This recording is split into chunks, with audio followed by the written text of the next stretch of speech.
સમાચારમાં નજર કરીશું રાજકોટ ઉપર તો રાજકોટ મહાનગરપાલિકાના જીઆઈએસ સર્વરમાં શંકાસ્પદ સાયબર એક્ટિવિટી નોંધાતા તંત્રમાં ચકચાર મચી ગઈ। આ સર્વરમાં નાગરિકોની વ્યક્તિગત માહિતીની સરકારી કામગીરીના મહત્વના રેકોર્ડ સ્ટોર કરવામાં આવે છે।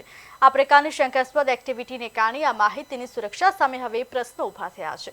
આશંકા છે આ શંકાસ્પદ એક્ટિવિટીમાં 400 જીબીથી વધુ ડેટા ચોરી લેવાયો હોઈ શકે છે। કમિશનરે ડેટા સલામત હોવાની બાહેધરી આપી સર્વરમાં થયેલી શંકાસ્પદ એક્ટિવિટી અંગે બીએસએનએલ સહિત એજન્સીઓને તપાસ સોંપવામાં આવી છે, જેનો રિપોર્ટ એકાદ અઠવાડિયામાં સામે આવ્યા બાદ સાચી હકીકત જાણવા મળશે।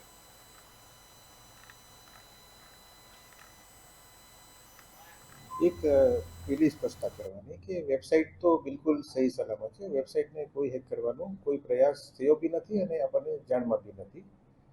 આપણી પાસે જે ડેટા આપણો સ્ટોર થતા હોય એના ઘણા બધા સર્વર છે। એ પૈકીનું એક સર્વર કે જીઆઈએસ સર્વર, એમાં આપણને થોડી સસ્પિશિયસ એક્ટિવિટી દેખાણી થોડા દિવસ પહેલાં, એટલે આપણે એમને આઇસોલેટ કરી દીધી। જે બીજા સર્વર સાથે જોડાયેલું હોય આપણે એને અલગ કરી દીધું કે કદાચ કોઈ જાતનો આ રીતનો કોઈ પ્રયાસ થયો હોય તો આપણા બીજા સર્વર ઉપર એની અસર ના થાય।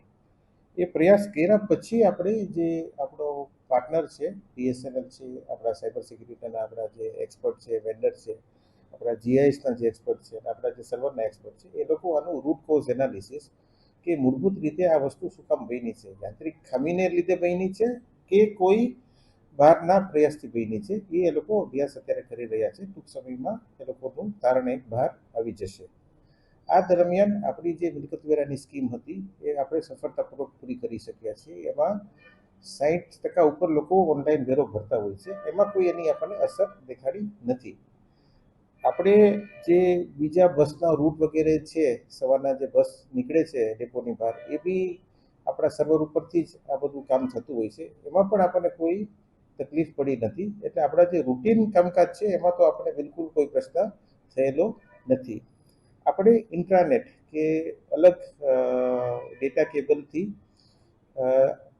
આ સર્વરને આપણે એક્સેસ કર્યું અને એમાં જોયું તો આપણને હાલ દેખાય છે કે આપણો ડેટા સહી સલામત છે।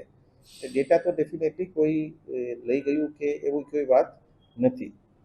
આપણે ફરીથી આ સર્વરને આપણા મૂળ સિસ્ટમ સાથે ધીરે ધીરે ક્રમશઃ રિસ્ટોર કરી દઈશું અને એમાં જો કોઈ પ્રશ્ન આવશે તો આપણને વધુ જાણકારી મળશે કે ભાઈ આ કોઈ પ્રયાસ એવો હતો કે ના